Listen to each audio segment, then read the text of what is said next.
Very good afternoon दोस्तों। मैं Sandeep Gupta Nalanda academy के इस यूट्यूब चैनल पर आपका बहुत बहुत स्वागत करता हूं। आज हम आपके लिए लेकर आए हैं 1500 एमसीक्यू सीरीज़ का अगला पार्ट, जिसमें हमने जितने भी टॉपिक्स थे उन हर एक टॉपिक से जितने भी क्वेश्चन बन सकते थे उन्हें डिस्कस कर चुके हैं, और हर एक क्वेश्चन से संबंधित जानकारी भी मैं आपको उसी में प्रोवाइड करता रहा हूँ। अब जब हमारा ये टॉपिक पूरा कंप्लीट हो चुका है तो अब हम 5 से 7 वीडियो ऐसी बनाएंगे जिसमें संपूर्ण पॉलिटिकल साइंस यानी कि एम लक्ष्मीकांत से बुक से जितने भी क्वेश्चन हैं उन हर टॉपिक के कुछ क्वेश्चन मिला के एक रिवाइज कर लेंगे, उनको जल्दी से उनका रिवीजन कर लेंगे, जिसमें हर एक चैप्टर से हर एक टॉपिक से 2-2 3-3 क्वेश्चन हम लेकर आएंगे इसमें। ठीक है, तो आज का हमारा पहला क्वेश्चन है सीरीज़ में। आज का हमारा पहला क्वेश्चन है इस वीडियो पे कि 1909 का इंडियन काउंसिल एक्ट में किस बात की व्यवस्था की गई थी। ठीक है दोस्तों, 1909 के इंडियन काउंसिल एक्ट में किस बात की व्यवस्था की गई थी। आपके ऑप्शन है द्वैध शासन प्रणाली, संघीय व्यवस्था, प्रांतीय व्यवस्था या फिर सांप्रदायिक प्रतिनिधित्व। तो आप सबको मालूम है कि जो 1909 का इंडियन काउंसिल एक्ट है वो किस बात के लिए सबसे ज़्यादा जाना जाता है। तो 1909 का इंडियन काउंसिल एक्ट सबसे ज़्यादा जाना जाता है सांप्रदायिक प्रतिनिधित्व के लिए। किसके लिए? सांप्रदायिक प्रतिनिधित्व के लिए। और इसी को क्या कहा जाता है? इसी को मार्ले मिंटो सुधार भी कहा जाता है। क्या कहा जाता है? मार्ले मिंटो सुधार भी कहा जाता है दोस्तों। ठीक है, इसी को हम क्या कहते हैं? इसी को हम मार्ले मिंटो सुधार भी कहते हैं। तो किसको कहते हैं ये? सॉरी, 1909 के इंडियन काउंसिल एक्ट को ही हम मार्ले मिंटो सुधार के नाम से भी जानते हैं, और इसी को सांप्रदायिक प्रतिनिधित्व भी कहा जाता है। ठीक है, और यदि कहा जाए कि सांप्रदायिक चुनाव को जनक किसे कहा जाता है, तो मिंटो साहब को सांप्रदायिक चुनाव को जनक कहा गया है। किसे कहा गया है? मिंटो साहब को सांप्रदायिक चुनाव को जनक कहा गया है। चलिए अगला क्वेश्चन देखते हैं। हमारा अगला क्वेश्चन है कि 1946 का कैबिनेट मिशन 3 मंत्रियों से गठित था। ठीक है, 1946 में जो भारत में जो कैबिनेट मिशन आया था वो 3 मंत्रियों से गठित था। इसका कौन सदस्य नहीं था? तो अब इनमें से ऐसा कौन सा सदस्य है जो उस कैबिनेट मिशन का सदस्य नहीं था? आपके ऑप्शन क्या क्या है? आपके ऑप्शन है Lord Pethick Lawrence, Sir Stafford Cripps, A B. Alexander, Lord Amery. तो दोस्तों ये तीनों ही कौन कौन से? Lord Pethick Lawrence, Sir Stafford Cripps, A B. Alexander इसके सदस्य थे, लेकिन लॉर्ड एमरी जो है इसके सदस्य नहीं थे। तो आपका सही ऑप्शन क्या होगा दोस्तों? तो आपका सही ऑप्शन होगा डी, यानी कि लॉर्ड एमरी। यानी कि लॉर्ड एमरी जो है वो कैबिनेट मिशन के सदस्य नहीं थे। तो 1946 का जो कैबिनेट मिशन आया था उसके ये तीनों सदस्य थे, लेकिन जो लॉर्ड एमरी हैं वो उसके सदस्य नहीं थे। चलिए अगला क्वेश्चन देखते हैं। हमारा अगला क्वेश्चन है कि किस अधिनियम की विशेषता प्रांतीय स्वायत्तता थी। ठीक है, किस अधिनियम की जो प्रमुख विशेषता है वो प्रांतीय स्वायत्तता थी। आपके ऑप्शन क्या क्या हैं? आपके ऑप्शन है 1909 का अधिनियम, 1919 का अधिनियम, 1935 का अधिनियम, 1947 का अधिनियम। तो दोस्तों इसका सही ऑप्शन क्या होगा? इसका सही ऑप्शन होगा हमारा सी। क्या होगा? सी, 1935 का अधिनियम। तो जो 1935 का अधिनियम था उसका प्रमुख विशेषता क्या थी? 1935 के अधिनियम ने प्रांतों को वापस से उनकी स्वायत्तता प्रदान कर दी थी। तो उसकी जो प्रमुख विशेषता थी वो यही थी कि 1935 के अधिनियम द्वारा प्रांतों को वापस से उनकी प्रांतीय स्वायत्तता वापस कर दी गई थी या प्रांतीय स्वायत्तता दे दी गई थी। जिन 2 भागों में बांट दिए गए थे जिन कार्यों को, ठीक है, उन दोनों को हटा दिया गया था और वापस से ना प्रांतीय स्वायत्तता प्रदान कर दी गई थी। तो ये इसका प्रमुख विशेषता है। तो आपका क्या ऑप्शन सही है इसमें? आपका सी ऑप्शन सही है। चलिए अगला क्वेश्चन देखते हैं। हमारा अगला क्वेश्चन क्या है कि संघीय प्रणाली का पहला प्रयास भारत सरकार के किस अधिनियम के द्वारा किया गया? ठीक है, संघीय प्रणाली का पहला प्रयास। संघीय प्रणाली क्या होता है?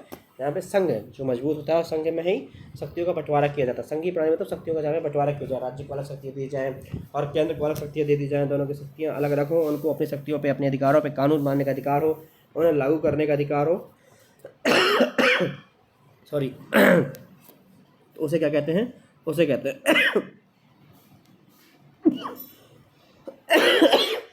प्रणाली का जो पहला प्रयास किया गया भारत सरकार के द्वारा, ये जो कब किया गया था, या किस भारत सरकार किस अधिनियम में लाया गया था अंग्रेजों द्वारा, किस भारत सरकार अधिनियम में संघीय प्रणाली का पहला प्रयास किया गया? आपके ऑप्शन क्या क्या है? 1919, 1909, 1935 या फिर 1900 सॉरी या फिर इनमें से कोई भी नहीं। तो दोस्तों सही होगा। इसका आंसर क्या है सही?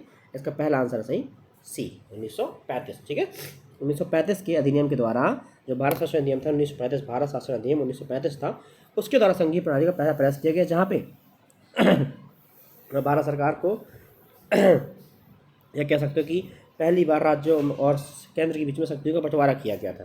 ठीक है, और साथ ही क्या था आपको मालूम है कि जो हमारा संविधान बना है उसमें ज़्यादातर 70% तक जो आर्टिकल्स लिए गए हैं, जो 70% तक चीज़ें ली गई हैं, वो कहाँ से ली गई हैं?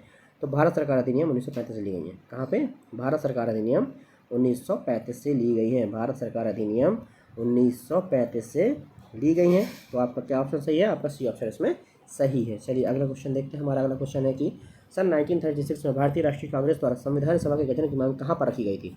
सन 1936 में भारतीय राष्ट्रीय कांग्रेस द्वारा संविधान सभा के गठन की मांग कहाँ पर रखी गई थी। आपके ऑप्शन क्या क्या है? आपके ऑप्शन है कानपुर, मुंबई, फैजपुर या फिर लाहौर।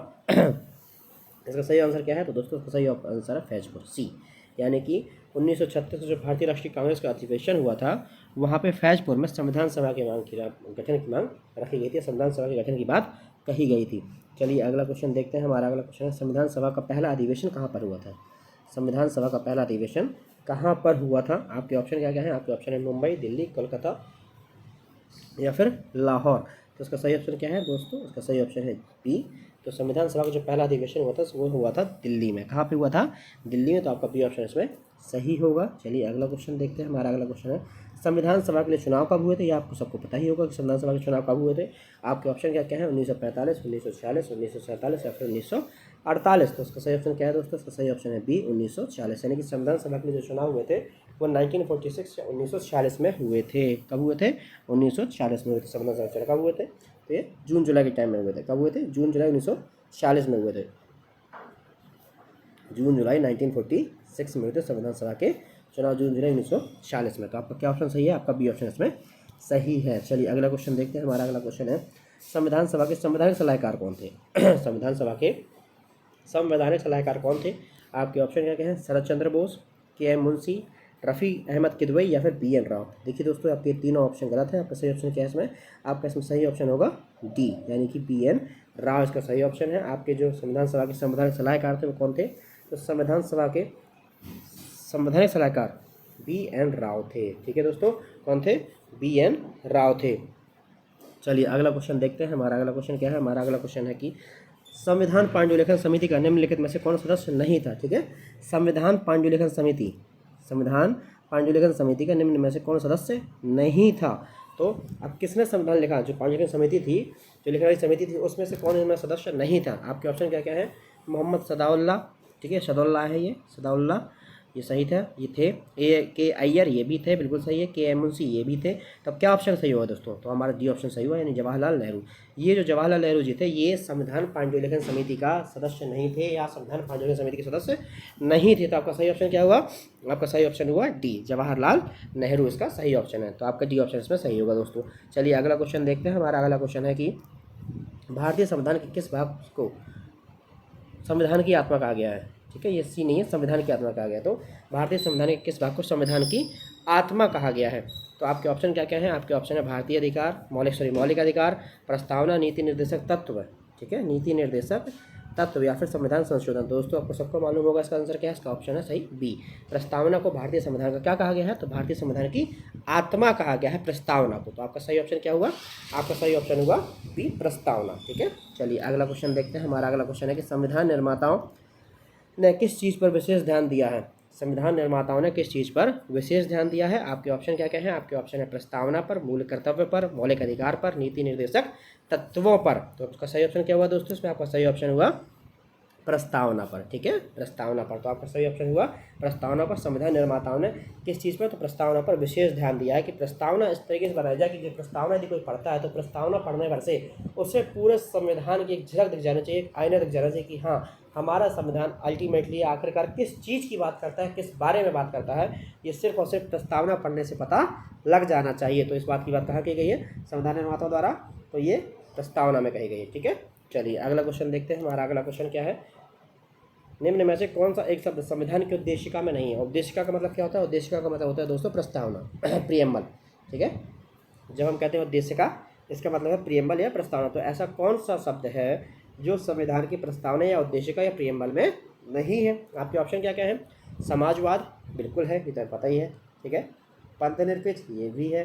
ठीक है, प्रभुत्व संपन्न ये भी है, लोक कल्याण ये नहीं है। तो आपका सही ऑप्शन क्या हुआ दोस्तों? तो आपका सही ऑप्शन हुआ डी, यानी कि जो संविधान है उसमें जो तीनों वर्ड हैं, ये जो शब्द हैं, तो लिखे गए, लेकिन जो लोक कल्याण शब्द है वो प्रस्तावना में वर्णित नहीं है, प्रस्तावना में लिखित नहीं है, बल्कि लोक कल्याण कहाँ लिखा हुआ है? तो लोक कल्याण वर्ड मिलता है हमें हमारे DPSP में। कहाँ पर? राज्य के नीति निर्देशक तत्व, director principle of state policy, DPSP में हमें शब्द वर्णित मिलता है, जहाँ पर लोक कल्याण की बात की गई है और कहा गया है कि जो राज्य या सरकार एक लोक कल्याणकारी राज्य की स्थापना करेगा और ये उसका दायित्व होगा। तो वहाँ पे ये वर्ड यूज किया गया, ना कि प्रस्तावना में। तो आपका डी ऑप्शन इसमें सही है। चलिए अगला क्वेश्चन देखते हैं। हमारा अगला क्वेश्चन है कि संविधान के अंतर्गत भारतीय लोकतंत्र के आदर्श को हम कहाँ देख सकते हैं? संविधान के अंतर्गत भारतीय लोकतंत्र के आदर्श को हम कहाँ देख सकते हैं? आपको समझ में आ ही गया होगा दोस्तों, भाग 1, भाग 2, भाग 3 या फिर भाग प्रस्तावना। तो दोस्तों उसका सही ऑप्शन क्या हुआ? प्रस्तावना, यानी प्रियम्बल में हम भारतीय लोकतंत्र के आदर्श को देख सकते हैं, हम उसके आईने को देख सकते हैं, हम उसके कह सकते हैं आप सार को देख सकते हैं। जो हमारा पूरे उसका संविधान का सार है वो कहाँ है?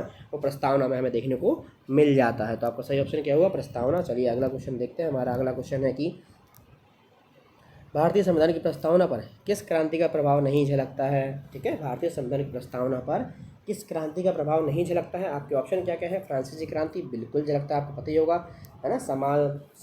क्या है? समानता, स्वतंत्रता, बंधुत्व हमने कहाँ से लिया है? हमने फ्रांसीसी क्रांति से लिए हैं। अमेरिकी क्रांति बिल्कुल झलकता है, अमेरिकी क्रांति से भी हमने लिया है। बोल्शेविक क्रांति बिल्कुल, तीनों प्रकार के जो न्याय है वो हमने इसी से लिए हैं, है ना। तो अब क्या बचा? चीन की क्रांति, यानी चीन की क्रांति जो है उसका कोई भी प्रभाव हमारे संविधान में या संविधान की प्रस्तावना में नहीं झलकता है, भी हमारे संविधान में भी नहीं झलकता है।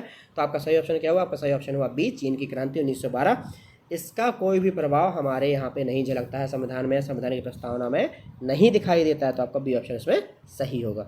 चलिए अगला क्वेश्चन देखते हैं। भारतीय संविधान की प्रस्तावना में प्रथम संशोधन कब किया गया? ये मैं बता चुका हूँ आपको, फिर से आपको रिवाइज करा देता हूँ।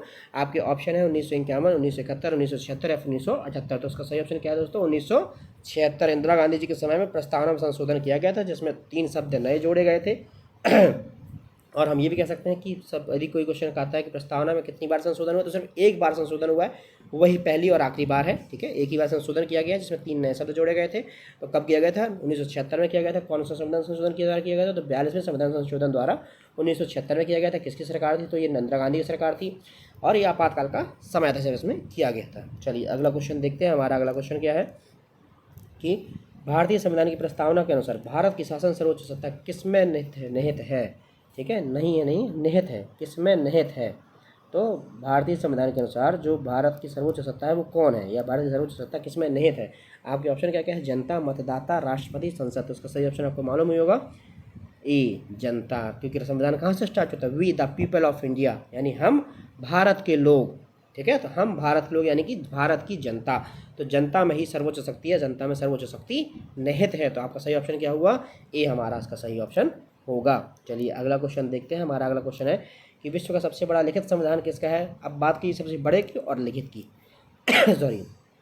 तो सबसे बड़ा और लिखित संविधान किसका है? तो आपका ऑप्शन पता ही है आपको कि ब्रिटेन, अमेरिका, भारत या फिर दक्षिण अफ्रीका। तो सबसे बड़ा जो संविधान है वो हमारा है लिखित संविधान। सबसे बड़ा और लिखित संविधान हमारा है। यदि कहा जाता है कि सबसे पहला लिखित संविधान किसका है, तो सबसे पहला लिखित संविधान है अमेरिका का, और पहला संविधान जो बिना लिखित है वो है ब्रिटेन का। ठीक है, और ये दक्षिण अफ्रीका तो बाद में बना संविधान। तो कह सकते हो आप कि यहाँ पे हमारा सबसे जो सही ऑप्शन है वो हमारा एसी है, भारत। भारत का जो संविधान है वो लिखित भी है और सबसे बड़ा संविधान है। इसमें कितने, इसमें लगभग 395 अनुच्छेद और 395 अनुच्छेद, और कह सकते हो आप अब करंट में देखें तो 400, 450 प्लस अनुच्छेद हो गए हैं, और 22 भाग हो गए हैं, साथ में 12 अनुसूचियाँ हैं इसमें।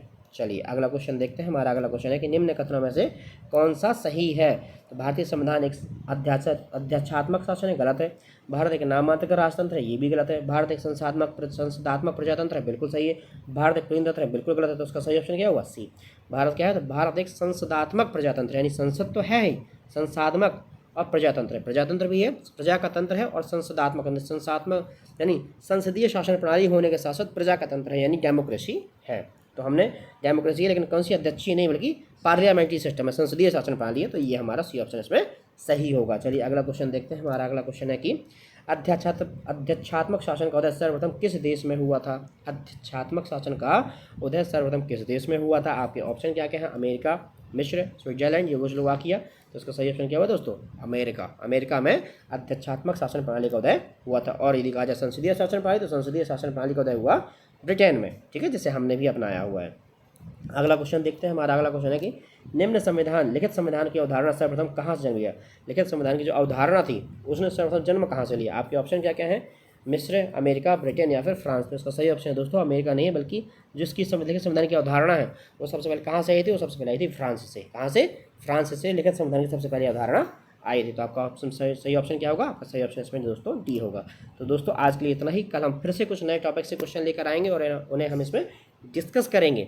और दोस्तों यदि आपने अब तक हमारे चैनल को सब्सक्राइब नहीं किया तो सब्सक्राइब कर दे, साथ ही बेल आइकन दबा दें ताकि कोई भी वीडियो आपसे मिस ना होने पाए। और यदि आपको वीडियो पसंद आए तो इसे प्लीज़ दोस्तों के साथ में ज़्यादा से ज़्यादा शेयर करें, व्हाट्सअप, फेसबुक, इंस्टाग्राम पर शेयर करें, और पसंद आए तो लाइक भी करें। और अपना ख्याल रखें, पढ़ाई करें और अच्छा का पद पेपर आने वाला तो मन लगाकर पढ़ाई करें, स्वस्थ रहें, अपने परिवार वालों का ध्यान रखें, खुश रहें और मन लगाकर पढ़ाई करें। कल फिर मिलते हैं एक नए वीडियो के साथ में, कुछ नए क्वेश्चन के साथ में।